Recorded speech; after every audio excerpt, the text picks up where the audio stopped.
Okay, my class is back control. It's a bit of a different system. In order to contextualize this a little bit, this is mostly good for more of like an MMA base, or if you're going up against someone who's a little bit more of a wrestler, a bit more explosive, a little bit less of the hold on jiu-jitsu stuff where people are working from the ground to try to twist you off or whatever. This is more people who are trying to get up and get out and get away, trying to slow that down and not go too fast to back attacks. Because if I'm down here or even here, and we're in this typical seatbelt position, but he doesn't have his legs in yet, it's not too hard for me to start moving around and even get out, either by elevating my hips here, creating space, or just standing up. And it's not a whole lot of control what he has on me just with that grip. So what we're gonna do is from here, instead of coming up here, we're gonna go with a double body lock here, but nice and high. So what we don't want is this. Here, if he wants to twist left or right, he can do that pretty easily. I don't have a whole lot of control over the twisting of his body, so I'm gonna bring my hands up so that my knuckles are right under his chin, and I'm pushing my hand and my head together. So if he tries to twist, I've got him under control. Even if we roll around. I'm just gonna stick with them and then get my weight on top of them.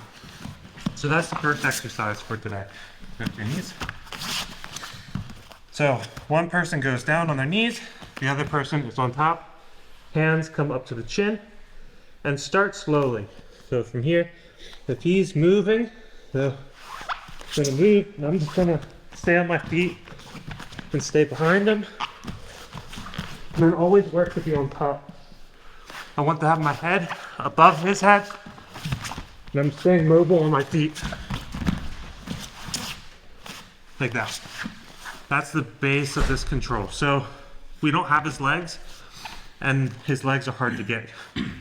So if I would be here and I'm trying to get into his legs, but it's always blocked, then this is a good option to go. Okay? Questions? It's first getting a bit of a feel for the control. So you want your hands together, fist under his chin, and let him move a little bit, left and right, can roll around. And you guys just want to hold on real tight, then push your hands to your head and go with them, and then always try to get back on top so that your weight's on top of your opponent. To keep the control high, what do you try to just flare or twist and more like this? Squeeze? More pulling your hands up, because if you flare, that pulls your hands down. So if he just sit there. So if we're here and I'm flaring my elbows and he pushes down, that moves my hands down as well. So I would just want to push my hands up here. We're going to start flaring and doing stuff to control his arms later.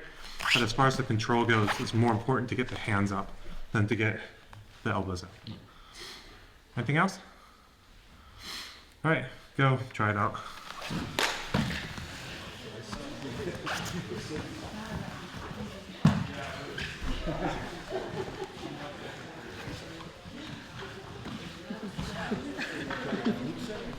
So we don't want to just be passive in this. Like obviously we have this control and we can hold on and do this riding thing as long as we want to. But we also want to attack. So right now there's a lot of room here. If I would just jump up and get a leg in, then I can start working my legs in right away. If he's going to be tighter, which is probably more the case, now we want to start to get him moving so that maybe we have the option to just throw the legs in later. So if we're here, we don't want to let go of our grip to there's lots of things you can do here to get people moving, pulling the hips, whatever. But if we already had the grip, then we want to keep it. So I want to have my head on top of him, on top of his head, and I will walk in a circle to the side. So I'm here, and I'm pushing my hands up nice and high. I'm getting up on both legs. What I don't want to do is I don't want to get soft with my arms. I want to keep my arms strong and push with my arm into his arm. So I'm not walking past my arms. I'm keeping my arms ahead of me and pulling them down onto his butt or onto his back. And then from there, we've got that active rolling that we can do. Does that make sense? Yeah? Do the exact same things that you guys just did, but now instigate the movement from top by ripping that arm forward. So with my underhook on this side, I want to move his elbow up here, and then I keep pulling him on this side, and that'll bring him down. So here, I'm pushing with my arm against his elbow and pulling on the other side. Okay? Try it out. Typically used to doing 1, 2, and clapping together. All right?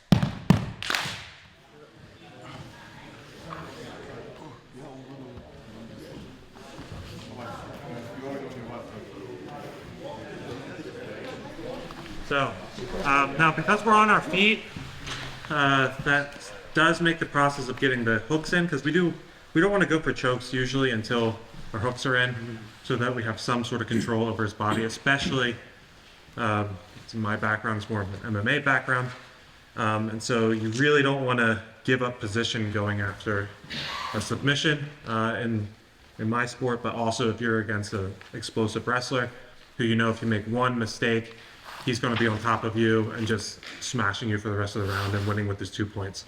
We don't want that either.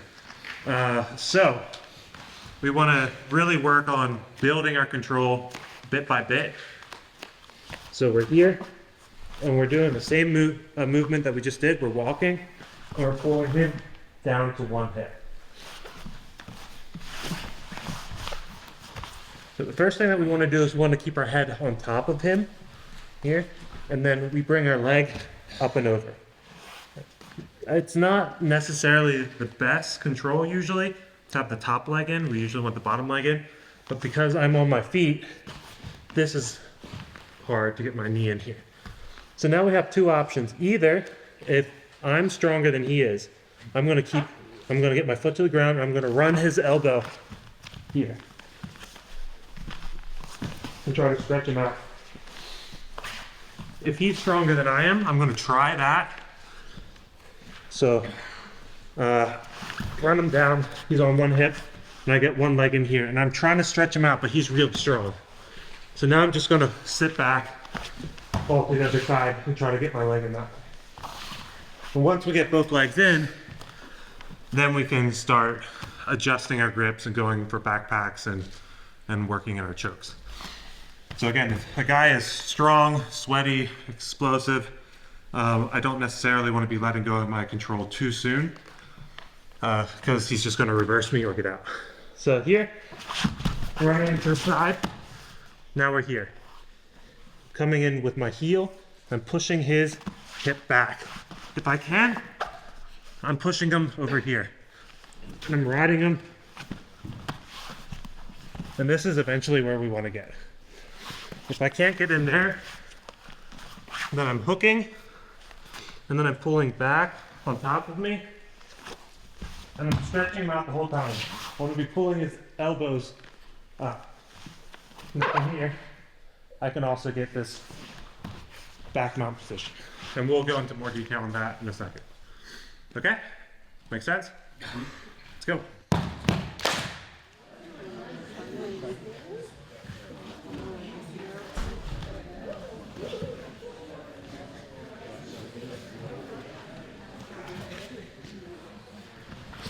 First, the point to flattening out. Because I'm here, and I break him down to a hit. Depends also. You can be on the elbow too. Okay. Yeah. So here, if I'm down on my hip, now I have no pressure on him. So if I'm trying to bring my leg up here, first of all, I need to be flexible. And second of all, it's super easy for him to block. Like, I'm not getting in here. If I run out, and I stay posted on this leg, it is so much easier for me to get my leg up here. I just step over. Here, he's carrying my weight.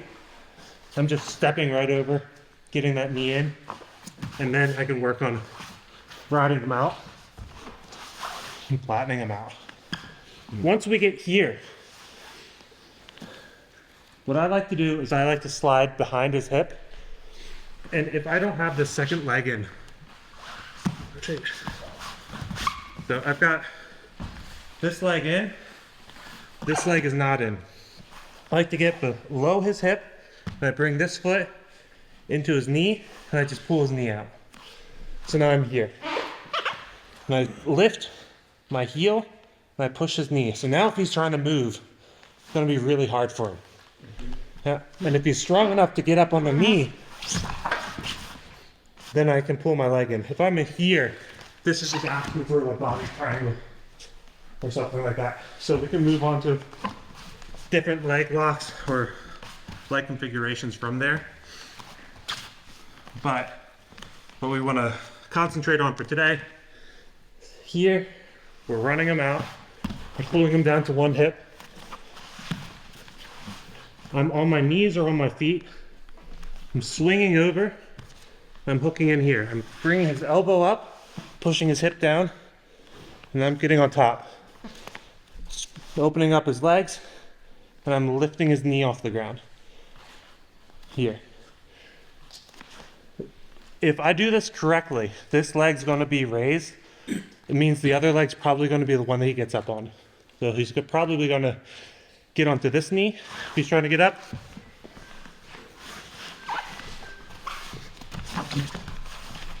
Here. So he's not really doing what I want him to, but that's fine. You'll see that there's either an opening to the body triangle, which is what I was more going to with him. But if he, like, how to get on top, hook in this leg. So if I'm here, yeah, and this leg is not controlled as well, it's not that hard for me to get up onto this knee. It's going to be a lot harder for me to get up onto this knee because his leg's in the way. So if I pull up here, I can get this knee up. If I get this knee up, there's going to be a moment where he can get that foot in. Now he has both hooks in. Now I can flatten it out, lift up his feet. Yeah, there we go. And that's what we want. All right, try it out.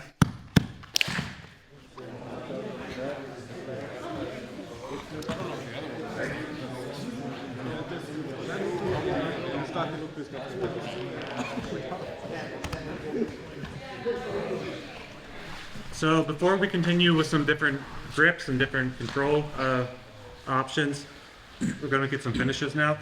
So, and the great thing about these is if we're doing this system, the finishes suck. Like, they hurt so much. So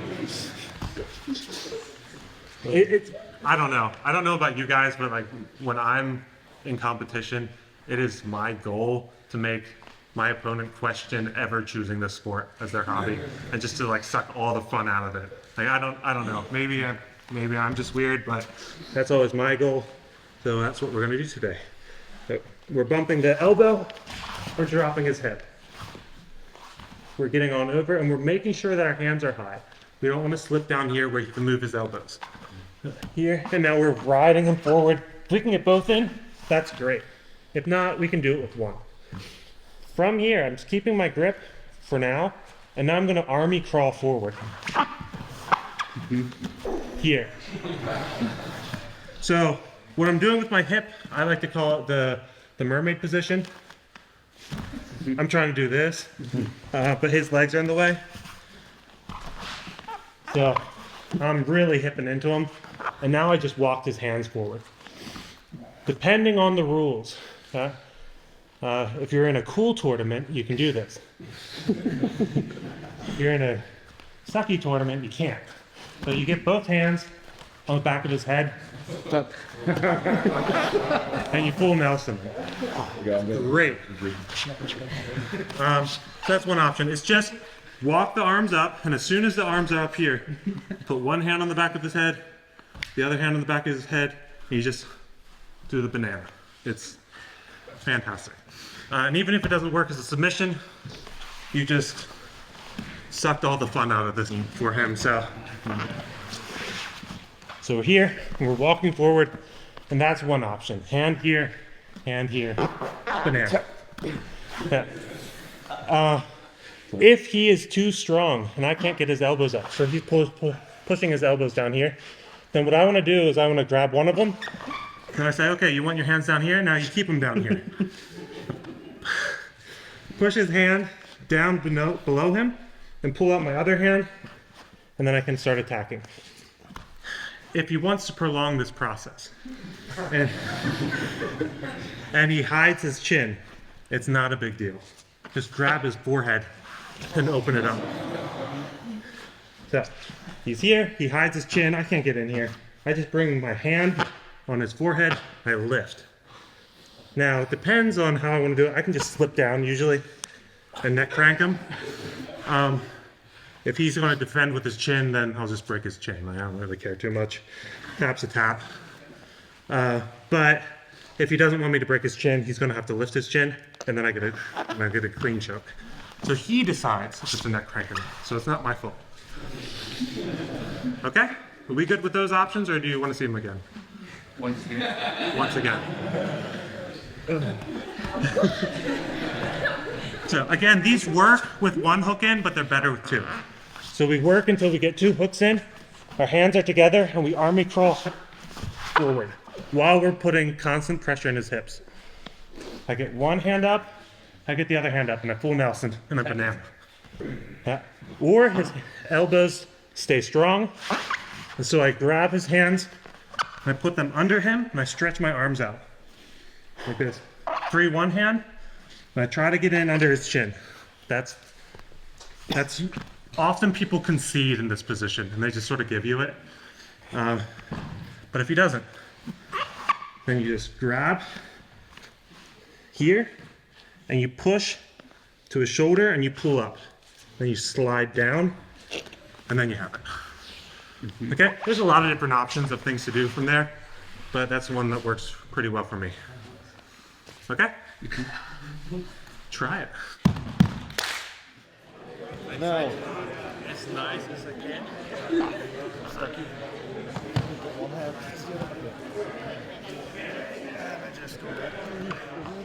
Then if you push it.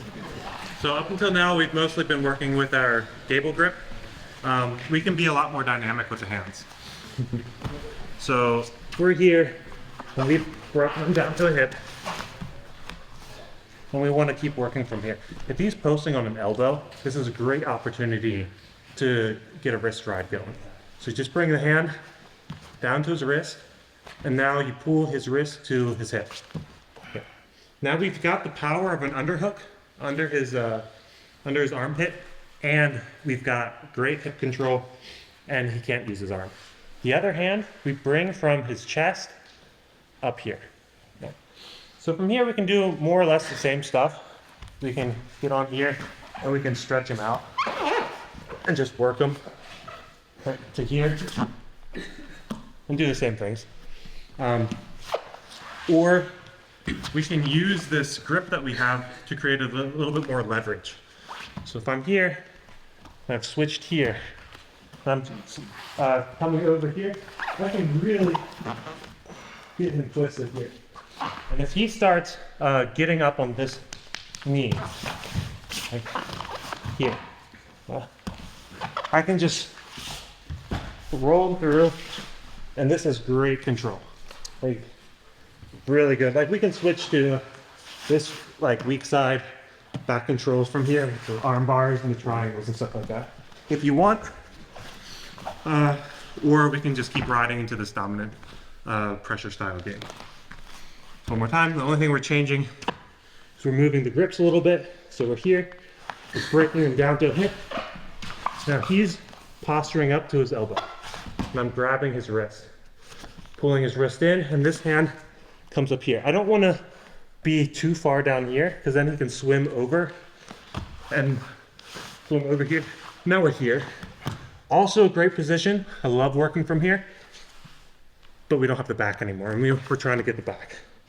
So I want to keep my head on his shoulder or on my hand, and I run him up, and I do the same step. Here.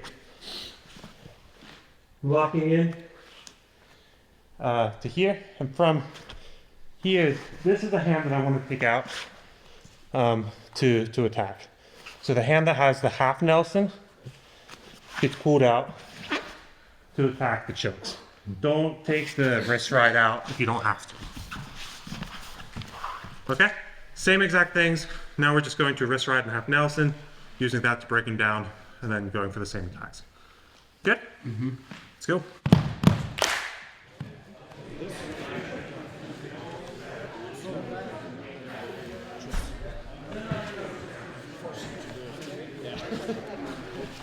Sticking with the same setup. So we're here, we're turning the corner, he's dropping to a hip. We just had the situation where he's on his elbow. This usually means he's trying to be explosive and he's trying to get up and get out of there. So this is a great way to counter that. This position is super hard to just explode out of. If he falls on his arm and does hand fighting instead, this sort of thing, then letting go of my hands here and trying to go for like a half Nelson and wrist ride, first of all, I don't have a wrist ride, it's way too far away. And letting go to here is giving him the chance of getting my hands apart. So, if I'm here with my gable grip and he comes on and he starts attacking my hands, what I want to do is I want to attack my hands here. I now have his hand, and I want to, it doesn't really matter which one it is for now. In this case, I got this hand first, and you want to attack with both hands, and you pull it really, really tight to you. So now he wants to free this hand, so what does he do? Brings the other hand to it. And as soon as he does that, we grab that hand. And now we're pulling nice and tight, and we can do the same thing. Get here, here. So it's just the straight jacket position, but now we're using the straight jacket position to get the belly down position. So we're here, and he starts hand fighting me. All right, then I'll take one hand, take the other hand, and you want to pull the hands like this. There's different ways you can do like this, where you can get just more of the wrist. Doesn't really matter, take what you can get. You can optimize this later, but for now, you want this. Then you do the same position. You get your hook in here, and if you try to do this in one movement, it's going to be hard. You can roll through it and try to finesse your way into getting your second hook in, or you can take this hand and walk it out. Here. And now you pull here. And then if we want to go for a choke, I pulled out the wrong hand. You want to pull out the hand that's stuck. So this arm is holding this hand. If I want to choke him, I want to pull this hand in here. And so now if he tries to get his hand out, it takes a while. And while he's doing that, I'm coming in here and I'm attacking his neck or face or whatever. Okay? Make sense? Yeah. Try it out.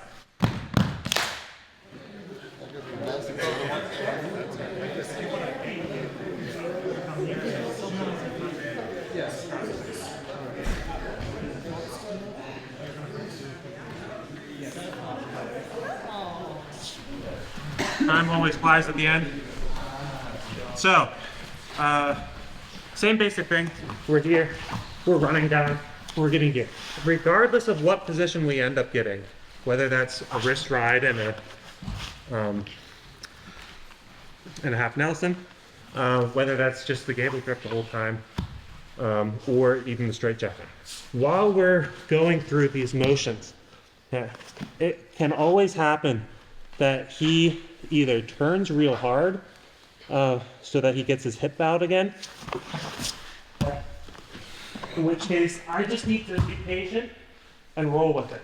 If he gets both of my legs out, then what I want to do is I'm going to face out and get on top of him. What I don't want to do is just lay here and try to pull him back on top of me. I want to get up. I want to get back into a dominant position where he's carrying my weight, and then do the whole thing over again. So don't get too hung up on holding the position where you want it. This whole system is to get him tired. And so if we can be on top and we can be putting pressure on him, whether he's bigger and stronger than I am, or just like super flexible and weird and is just always getting out of things, this is a great way to slow that down and to get him tired out so that we can break his posture and start attacking with our more traditional things. So that's what I want you guys to do just for 1 or 2 minutes. It's just once you break them down and you start moving along, at some point, I want whoever's on bottom just sort of explode out of it. Either turn hard or get on your knees or whatever. And I want you guys to face out, get back up, and get like 2 or 3 attacks in. Okay? And chain it together. All right? Let's go.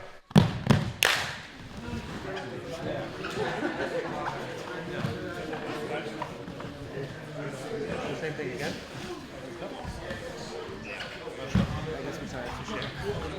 Just lean with your head on. The last thing I want to show you guys is transitions really well into a whole new world and seminar of things to do. And it's a system that I really like to do. Michael keeps calling me out for twistering the campers. I can't help it. It belongs to my system. So if we're here and I run them down and I'm starting to move in my belly down situation. We had it where often you weren't getting the second foot in. That's not a big deal. Either we can do the foot here in the knee, where we're spreading his legs and making it harder for him to get up that way. But if he's really strong, he's probably gonna be able to squeeze out of this. So we're here, we wanna have our hips on top of him, and we wanna sort of slide in, and we wanna have our foot up, and we just wanna triangle real hard. Now we don't necessarily wanna go for a lockdown for this, we wanna triangle. Because now from here, if I can get up into my knee, I can get a lot of pressure. Yeah. And so now I'm here, now I have this pressure and I'm pulling his knee up away from the ground. And now on the side where I don't have my, my triangle, I want to keep that shoulder super tight. And now I can bring out the other hand and I can start going for chokes. As soon as I start going for chokes though, he's got an arm free to move. So if he moves and he twists and he gets off of the stomach, get off of your stomach, here, then I can pull him on top of me. And now from here I can keep going for twists or for chokes, or I can go for twisters, banana splits, yeah, back to twisters and whatever. Okay? It's a great system. Works really well, and it's not as fancy and weird as people like to make it out to be. Also a great position for ground and pound for MMA. So if I have one hook in, and I'm here, and I get my triangle, and I start stretching them out, and I'm here, even if I lose the belly down position, I want to keep this shoulder, and then for like an MMA situation, I can lean back and just hit really hard from here. This is great. And so if he tries to turn into me, I either go for banana split, or I grab the hand and go for the twist. Okay? If you don't know twisters and don't know banana splits, it's not a super big deal. The important thing is get that triangle with your legs and then do the same sort of motion that you were doing, but now you got more power because you got both legs involved. And you're gonna have to work that knee backwards, like that. And then really hyperextend the hip flexors. Go ahead and try that for 1 or 2 minutes, and then we'll get this thing wrapped up and let you guys do it from there, okay? Let's go. go. What am I doing?